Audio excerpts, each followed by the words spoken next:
Hello guys, hope you well. Recently आपको तो पता होगा कि यूक्रेन को लेकर बहुत विवाद चल रहा है और ऐसा सुनने को भी मिल रहा था कि कहीं इस वजह से थर्ड वर्ल्ड वॉर ना शुरू हो जाए। और क्योंकि इसके पीछे का जो कारण है वो भी बड़ा सिंपल है। आपको पता होगा कि रसिया और यूएस ये दुनिया के सबसे पावरफुल देश में से दो है। तो आज के इस वीडियो में हम आपको ये बताने की कोशिश करेंगे कि रसिया और यूक्रेन के बीच में ये वॉर क्यों शुरू हुआ। और कुछ ही घंटे पहले ये न्यूज आया कि रूस के राष्ट्रपति पुतिन साहब ने पूर्वी यूक्रेन के डोनेट्स्क और लुहांस्क को स्वतंत्र राज्यों के रूप में मान्यता दे दिया है। अभी इस वीडियो में समझते हैं कि आगे क्या होने वाला है। और फिर थोड़ी देर बाद ये पता चला कि रसिया यूक्रेन के जो राजधानी है कीव उस पे हमला कर चुका है अब तक, और अभी वहाँ का सिचुएशन बहुत जल्दी बदल रहा है। अभी वीडियो में ये कीव का वीडियो है जो यूक्रेन का राजधानी है। यहाँ पे बहुत सारे बिल्डिंग से धुआं उठता दिख रहा है और फाइटर जेट तो घूम ही रहा है ऐसे ही। और ये भी पता चला कि यूक्रेन के एक मिलिट्री एयरबेस पे भी हमला हो चुका है और वहाँ पे एक नॉर्मल एयरपोर्ट पे भी हमला हो चुका है। तो वहाँ के हालात अभी बहुत खतरनाक है और आगे और भी ज्यादा खतरनाक हो सकता है। और ये बात पुतिन साहब ने इससे पहले ही कह दिया था। और ये भी पता चला कि रसिया की कुछ सबमरीन ब्लैक सी में आ रहा है। तो वहाँ पे चीजें बहुत जल्दी बदल रहा है और वहाँ के हालात बहुत खतरनाक है। लोग बंकर में छुपे हुए हैं और इसमें यूएसए, यूरोपीय यूनियन और सबसे महत्वपूर्ण नेटो इसमें कैसे, कहां से और क्यों इन्वॉल्व हुआ। और जिसको पता नहीं है मैं बताना चाहता हूँ कि नेटो क्या है। नेटो एक 30 देश को मिलकर बना हुआ ऑर्गेनाइजेशन है। और इस नेटो में जुड़ने का सबसे खास बात यह है कि अगर इस 30 देशों में किसी के ऊपर भी किसी भी देश ने हमला किया हो तो फिर बाकी के जो 29 देश है वो मिलकर उस एक देश को सपोर्ट करेगा। यानी कि आसान भाषा में अगर किसी भी देश पे किसी भी तरीके का हमला हुआ तो फिर बाकी के जो 29 देश है उनको उस देश को सपोर्ट करना पड़ेगा हर तरीके से। तो ये फायदा नेटो में रहने का होता है। हालांकि और भी काफी सारे फायदे हैं पर ये सबसे बड़ी फायदा है। खैर, हम अपने मेन टॉपिक पे आ जाते हैं। तो हम ये भी समझेंगे और उसके साथ साथ ये भी समझेंगे कि भारत इसमें क्यों किसको सपोर्ट करेगा और इसमें किसको सपोर्ट करने से हमारा फायदा ज्यादा होगा। क्योंकि आपको पता होगा कि इंटरनेशनल रिलेशन में हमेशा अपने फायदे के बारे में ही देखा जाता है। तो आज के इस वीडियो में हम ये सारी विषय के बारे में चर्चा करेंगे। तो वीडियो को ध्यान से देखना तो आपको सब कुछ समझ में आ जाएगा। नाउ लुक, अगर आपको ये चीजें समझना है अच्छे तरीके से तो फिर आपको कुछ साल पीछे जाना पड़ेगा, मतलब कि कोल्ड वॉर के टाइम पे। अर्थात आपको पता होगा कि कोल्ड वॉर जो हुआ था वो यूएसएसआर और यूएसए के बीच, यूनाइटेड स्टेट ऑफ अमेरिका के बीच। और सन 1991 में जब ये युद्ध खत्म होने के बाद तत्कालीन जो यूएसएसआर था यानी सोवियत रसिया, उसको 15 टुकड़ों में बांट दिया गया था। और इसके पीछे का कारण बड़ा सिंपल था कि जब हम इतने टुकड़ों में बांट देंगे एक देश को तो उसके बाद उसके पास इतनी ज्यादा ताकत नहीं रहेगा। मतलब पहले इतना बड़ा देश हुआ करता था और उसके बाद ये सिमट कर इतने में आ गया। तो ऑब्वियस सी बात है इसकी जो क्षमता है वो भी घट गया, राइट। और इसके बाद आपको पता ही है कि पूरी दुनिया के ऊपर जो यूएसए था यानी कि यूनाइटेड स्टेट ऑफ अमेरिका, उसका प्रभाव हो गया। और ये 15 टुकड़ों में बांटने के बाद जो सबसे बड़ा पार्ट था वो था ये रसिया, ये जो दिख रहा है ये वाला। और अभी जो विवाद चल रहा है वो ये वाले देश के साथ, मतलब ये जो ये छोटा सा देश दिख रहा है लेफ्ट साइड पे देख रहे हो, ये इस देश के साथ विवाद चल रहा है। और मैं आपको जानकारी के लिए बता देता हूँ कि ये जो यूक्रेन है इसके पास टोटल फौज है लगभग 2.5 लाख। और अभी इस टाइम पे रसिया ने इसके बॉर्डर पर लगभग 1 लाख फौज खड़ा कर दिया है। 1 लाख फौज अभी इसके बॉर्डर पे ही तैनात है, मतलब इसके बाजू में जो ये बॉर्डर है यहाँ पे तैनात है 1 लाख फौज रसिया के। लेकिन इसके पास टोटल है 2.5 लाख फौज। और शुरू से ही यानी कि सन 1991 के बाद जब ये सब कुछ बांट दिया गया था उसके बाद से ही रसिया के साथ अगर किसी देश का बायलैटरल रिलेशन, और बायलैटरल रिलेशन बोले तो द्विपक्षीय संबंध, अगर ये सबसे ज्यादा किसी के साथ खराब है तो ये यूक्रेन के साथ ही है। रसिया और यूक्रेन के बीच द्विपक्षीय संबंध सबसे ज्यादा खराब है सन 1991 से। चलिए मैं आपको थोड़ा सा मैप में और भी अच्छे से दिखाते हैं। ये जो बड़ा वाला ये रेड कलर का पार्ट दिख रहा है ये है रसिया, और बीच में जो ये येलो कलर का छोटा सा दिख रहा है ये है यूक्रेन। और ये लेफ्ट साइड में जो ये ग्रीन कलर का पार्ट दिख रहा है ये है यूरोप, मतलब जिसे हम यूरोप महादेश के नाम से जानते हैं। यहाँ तक समझ में आ गया। तो अब इसमें समस्या क्या है ये समझते हैं। तो रसिया ये चाहता है कि धीरे धीरे पूरा का पूरा जो यूक्रेन है उसे अपने ही जब्त में ले लेंगे। मतलब जैसे पूरा का पूरा यूएसएसआर होता था जितना बड़ा फैला हुआ, ऐसे ही वो चाहते हैं कि धीरे धीरे यूक्रेन को भी अपना ही पार्ट बना ले। क्योंकि पुतिन साहब को ये लगता है कि ये जो यूक्रेन है जो कि यूएसएसआर का पार्ट हुआ करता था वो धीरे धीरे यूरोप का पार्ट होता जा रहा है, मतलब पूरा का पूरा यूरोप के साथ ही होता जा रहा है। क्योंकि अभी इस टाइम पे यूक्रेन के ऊपर रसिया का पॉलिटिकल प्रभाव ज्यादा है नहीं, लेकिन वो यूरोप का बहुत चल रहा है। और यूक्रेन वाले भी चाहते हैं कि वो यूरोप की यूनियन का पार्ट बन जाए और यूरोप वाले भी यही चाहते हैं। और दूसरी चीज, यूक्रेन एक बहुत बड़ा प्राकृतिक गैस का भंडार है, मतलब कूट कूट के प्राकृतिक गैस भरा हुआ है इसके अंदर। और अभी यूरोप और यूएसए वगैरह यहाँ से पूरी तरीके से गैस ले रहे हैं, मतलब पूरी तरीके से रसिया को यहाँ से भगा दिया। मतलब रसिया का अभी यहाँ पे कोई कंट्रोल नहीं है इसके प्राकृतिक गैस के ऊपर। तो मेन जो कारण है वो यही दो है जिस वजह से लड़ाई चल रहा है आज के टाइम में अभी। तो अभी यूक्रेन का जो ये नीचे वाला जो एक हिस्सा है, ये जो आपको दिख रहा है ये छोटा वाला, इसका नाम है क्रीमिया। इसके ऊपर की तरफ जो ये हिस्सा दिख रहा है ये है सी ऑफ अजो, और इसके नीचे वाला जो पार्ट है ये है ब्लैक सी, जिसके बारे में आपने सुना होगा इससे पहले। तो जब ब्लैक सी के बारे में बात कर ही रहे हैं तो एक हाथों हाथ एक फैक्ट भी बताना चाहता हूँ कि ये ब्लैक सी को ब्लैक सी क्यों कहा जाता है, आखिर इसके पीछे का कारण क्या है। तो समंदर का नाम सबसे पहले प्राचीन यूनानियों ने रखा था, जिन्होंने इसे अमानवीय सागर भी कहा था। समंदर को ये नाम मिली क्योंकि इस समंदर में नेविगेट करना बहुत मुश्किल था और उस टाइम पे इसके तटों पर दुश्मन जनजाति बसवास करते थे, तो इसीलिए इस सी का नाम ब्लैक सी हुआ। खैर, हम अपने मेन टॉपिक पर आ जाते हैं। आप प्लीज इस मैप को ध्यान से देखिए तो आपको अच्छे तरीके से समझ में आएगा। तो जैसे कि मैंने आपको थोड़ी देर पहले बताया कि रसिया चाहता है कि पूरा का पूरा जो यूक्रेन है वो अपना ही पार्ट बन जाए फिर से, तो इसलिए सन 2014 के आसपास रसिया ने ये जो क्रीमिया वाला जो पार्ट है पूरा का पूरा उसने कब्जा कर लिया था 2014 में। यहाँ तक क्लियर? चलिए मैं फिर से दोहराता हूँ। सन 2014 में रसिया ने ये जो क्रीमिया पेनिनसुला है इसे अपना मिलिट्री भेजकर फोर्सफुली इसे कब्जा कर लिया था। क्लियर यहाँ तक? तो उस टाइम पे जब रसिया ने अवैध तरीके से इस क्रीमिया पेनिनसुला को अपने जब्त में कर लिया था, हालांकि ये अवैध वर्ड तो रिलेटिव है क्योंकि रसिया के मुताबिक पूरा का पूरा जो यूक्रेन है वो रसिया का ही है, और एज यूजुअल इसमें जो यूरोपीय यूनियन है और यूएसए है ये लोग कहना चाहता है कि ये तो यूक्रेन है, मतलब कि ये तो 1991 में अलग बना दिया गया था, ये तो यूक्रेन का पार्ट था, तो तुमने इसे फोर्सफुली अपने ही जब्त में कर लिया तो ये अवैध है, तो ये तो सरासर गलत है, तुमने अवैध तरीके से ये अपने जब्त में ले लिया। तो इसी विवाद को लेकर सन 2014 में बहुत विवाद हुआ था, मतलब काफी ज्यादा विवाद हुआ था इसी को लेकर। और आपको पता होगा कि इसी कारण के चलते ही यूरोपीय यूनियन और यूएसए ने मिलकर G8 से रसिया को भगा दिया था। मतलब अभी इसे G7 कहा जाता है क्योंकि उसमें 7 देश है, अभी उसमें रसिया नहीं है क्योंकि उसे भगा दिया था यूरोपीय यूनियन और यूएसए ने मिलकर। और उस टाइम पे इससे ज्यादा यूएसए और यूरोपीय यूनियन मिलकर कुछ भी नहीं कर पाया रसिया का, क्योंकि ये बहुत पावरफुल देश है। तो उस टाइम पे रसिया का एक बाल भी नहीं टेढ़ा कर पाया, और उस टाइम से लेकर अब भी ये जो क्रीमिया पेनिनसुला है ये रसिया के जब्त में ही है, क्योंकि अभी तो यूक्रेन की राजधानी कीव पे हमला हो चुका है, लेकिन अभी तक यूएस की तरफ से कोई भी मदद नहीं आया है। और दूसरी चीज, यूएस तो अभी वहाँ पे अपना कोई मिलिट्री या आर्मी नहीं भेजेंगे, क्योंकि वो तो सीधा सीधा बता देंगे कि आप तो नेटो के सदस्य नहीं हो तो हम तो भेज नहीं सकते। तो इसलिए यूएस ज्यादा से ज्यादा यूक्रेन को एयर डिफेंस सिस्टम या फिर मिसाइलें ये सब भेज सकता है, मदद कर सकता है इसी तरीके से, और तो कुछ नहीं कर सकता इससे ज्यादा। तो अब रसिया ये चाहता है कि ये वाला जो पार्ट है यूक्रेन का, ये जो मार्क किया हुआ पार्ट है इतना सा, ये पार्ट चाहता है कि रसिया अपने तरफ कर ले, मतलब जब्त कर ले ये अपने तरफ, ये रसिया चाहता है, जबकि ये है यूक्रेन का पार्ट। मतलब यहाँ पे ये कहना गलत हुआ कि ये लोग ये लेना चाहते हैं, जब्त करना चाहते हैं, मतलब ये लोग अपने मन बना लिया है कि ये तो हम लेंगे ही, मतलब ये तो हमारा ही हो गया, इन लोगों का कहना है। तो पुतिन साहब का मानसिकता आप यहाँ से समझ सकते हो। 2014 में इन्होंने क्रीमिया को लिया, अब 2022 में यहाँ तक आ गए हैं, तो धीरे धीरे ये ऐसे ही चलते चलते पूरा का पूरा जो यूक्रेन है इसे जब्त कर लेंगे। फिलहाल तो मेरे को ऐसा ही इनका मानसिकता लग रहा है। तो अभी इस वक्त इस जगह के जो 3 तरफ रसिया का बॉर्डर है, इन तीनों तरफ से रसिया ने लगभग 1 लाख से ज्यादा फौज है और उनका जो हथियार वगैरह है वो यहाँ पे तैनात है पूरी तरीके से। और जबकि मैंने आपको बताया यूक्रेन के पास टोटल है 2.5 लाख सेना, और रसिया ने ऑलरेडी वहाँ पे 1 लाख सेना तैनात कर दिया। तो ये जो जगह ये लोग जब्त करना चाहते हैं, ये जगह 2 पार्ट में है, एक का नाम है डोनास्को और दूसरे का नाम है लुनास्को। अगर प्रोनाउंसिएशन थोड़ा सा गलत हो गया तो उसके लिए माफी चाहते हैं। तो ये जो 2 पार्ट है डोनास्को और लुनास्को, इन दोनों पार्ट को एक साथ कंबाइन करके कहा जाता है कि डॉनबास रीजियन। इन दोनों पार्ट को, जो कि फिलहाल तो यूक्रेन का पार्ट है लेकिन बहुत ही जल्दी रसिया के जब्त में आने वाले हैं।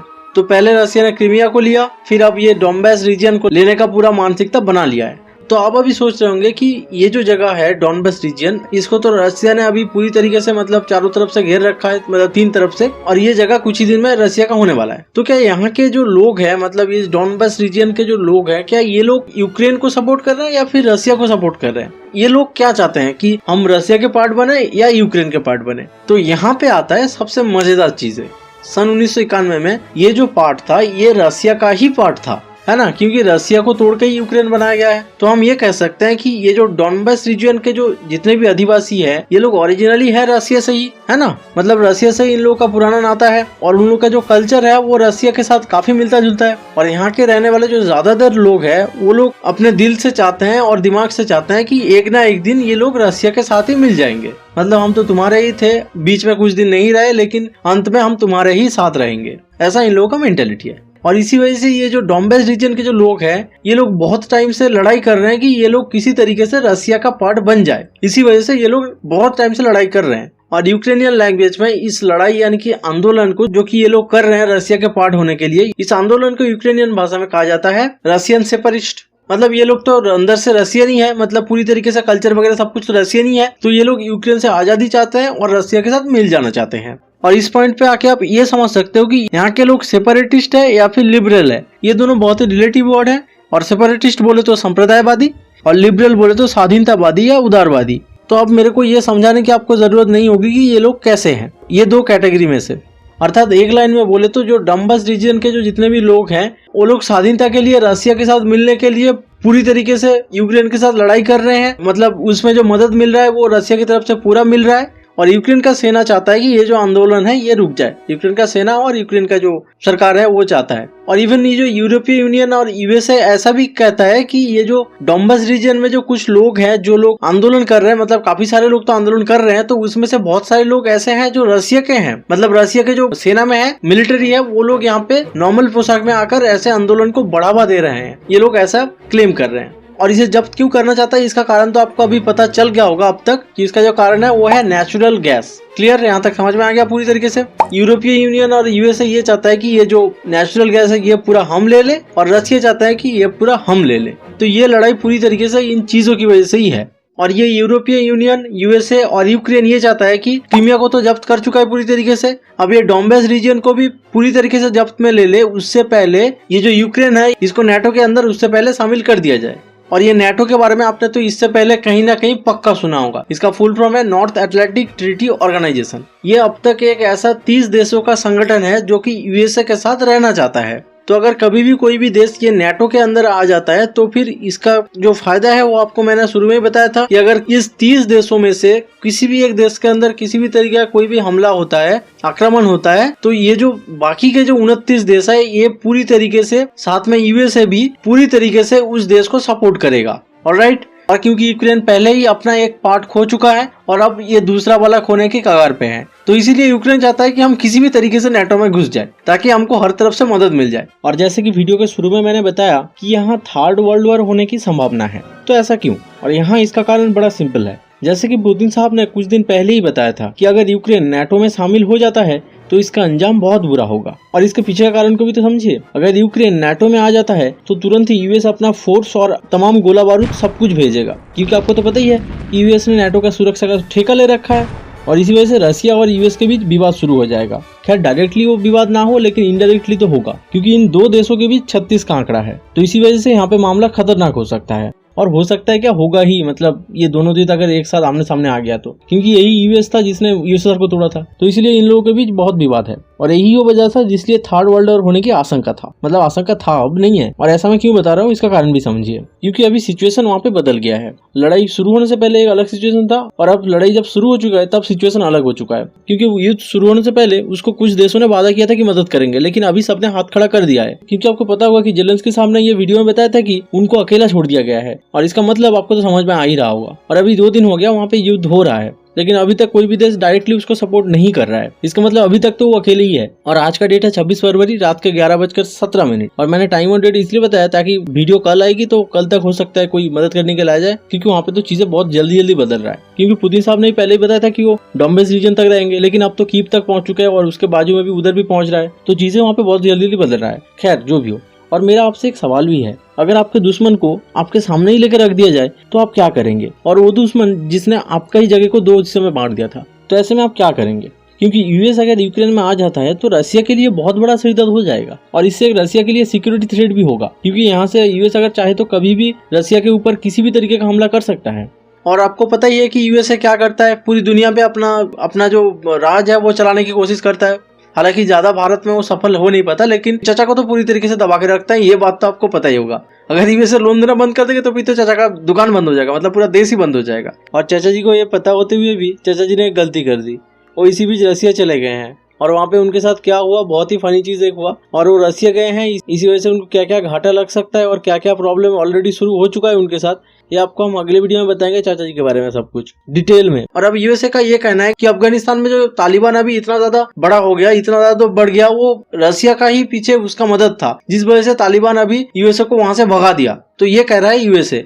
लेकिन अगर आपने उसामा बिन लादेन के जो बायोग्राफी है जो मैंने बनाया था इससे पहले, अगर आपने वो देखा है तो फिर आपको पता होगा कि जो तालिबान है और अलकायदा वगैरह है, इसको शुरू किसने किया था? यूएसए ने किया था। यहाँ पे यूएसएसआर घुसने की कोशिश कर रहा था, लेकिन यूएसए ने ही उसामा बिन लादेन को बनाया, तालिबान को बनाया, अलकायदा को बनाया, सब कुछ यूएसए ने बनाया। और अभी वही लोग अफगानिस्तान से उसको भगा दिया। ये तो आपको पता ही होगा। अगर आपने नहीं देखा, उसामा बिन लादेन का पूरा बायोग्राफी 2 पार्ट में बना हुआ है। अगर आपने नहीं देखा तो फिर डिस्क्रिप्शन में लिंक दिया रहेगा, उससे आप देख लीजिए। बड़ा सही वीडियो है, आपको तो वहां से सब कुछ पता चल जाएगा। ये जो आतंकवादी ग्रुप सारे हैं, ये कहां से कैसे कब बना था, वो सब कुछ आपको पता चल जाएगा वहां से। खैर, अभी हम इस टॉपिक पे आ जाते हैं, क्योंकि अभी तो यूएसए अपना मुंह काला करके अफगानिस्तान से लौट चुका है पूरी तरीके से। रातों रात भाग गया, सब कुछ उठा के बुढ़िया बिस्तर बांध के, आपको पता होगा। तो अभी कहीं तो इल्जाम लगाना ही है ना वो, तो इसीलिए वो रसिया के ऊपर लगा रहे हैं। तो द हिंदू में भी एक आर्टिकल पब्लिक हुआ था कि US warns of consequence to Russian aggression in eastern Ukraine. मतलब यहाँ पे पूरी तरीके से यूएस कह रहा है कि अगर किसी भी तरीके से ईस्टर्न यूक्रेन में आप हमला किया तो फिर रसिया के साथ हमारा पूरी तरीके से विवाद शुरू हो जाएगा और बहुत बड़ा युद्ध होने वाला है। लेकिन अभी सबने हाथ खड़ा कर दिया है। तो भाई मामला बहुत यहाँ पे खतरनाक होता जा रहा है धीरे धीरे। तो अभी टाइम ही बताएगा कि यहाँ पे क्या होगा आखिर तक। तो अब मजे की चीज है कि अब यहाँ पे भारत क्या करेगा। और अब भारत भी ना टुकु देख रहा है, अंदर घुसने की कोशिश नहीं कर रहा है। क्योंकि अगर आप सही तरीके से देखें कि इंटरनेशनल जो रिलेशन है, वहाँ पे ना दोस्त वोस्त ज्यादा कुछ मायने नहीं रखता है। अगर किसी भी देश से हमें फायदा हो रहा है तो तब तक ही वो हमारा दोस्त है, और अगर वो फायदा नहीं हो रहा है तो हमारा दुश्मन है। क्योंकि आपको पता होगा कि यही यूएस है जो हमारा आज बहुत अच्छा दोस्त बनने की कोशिश करता है। वो कुछ साल पहले परमाणु बम लेकर के आए थे कि भारत में फेंकना है, और वो पाकिस्तान को सपोर्ट करते हुए अपना जो 7वां बेड़ा था, मतलब शिप का जो पूरा का पूरा झुंड होता है, वो पूरा भेज दिया था भारत में अटैक करने के लिए।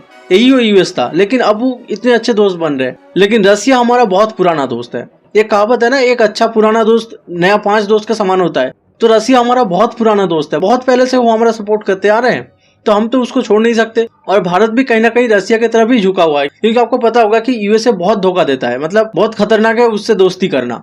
लेकिन रसिया हमारा बहुत अच्छा दोस्त है। पुतिन साहब हमें धोखा इतना ज्यादा देता नहीं है, वो हमारा बहुत मदद करता है। तो इसीलिए भारत अभी इतना ज्यादा खुल के इस बारे में ज्यादा कुछ बोल नहीं रहा, क्योंकि यार वहाँ पे यूएसए सर बने ना बने, बाहर में जाए, हमें कोई फर्क नहीं पड़ता। हम तो यूएसए से भी मदद चाहिए और रसिया से भी मदद चाहिए, हमें तो दोनों तरफ से ही चाहिए। तो हम ना इधर जाएंगे ना उधर जाएंगे, लेकिन अंदर से कहीं ना कहीं रसिया को भारत सपोर्ट करेगा, ये बात तो पक्का है। तो अब आगे क्या होगा इसके बारे में तो समय ही बताएगा। तो इस वीडियो में बस इतना ही था guys. Thank you so much for your time. तो stay tune for next video. अपना ख्याल रखिए, अपने पर्यावरण का ख्याल रखिए। तब तक मैं चलता हूँ। गुड बाय एंड जय हिंद।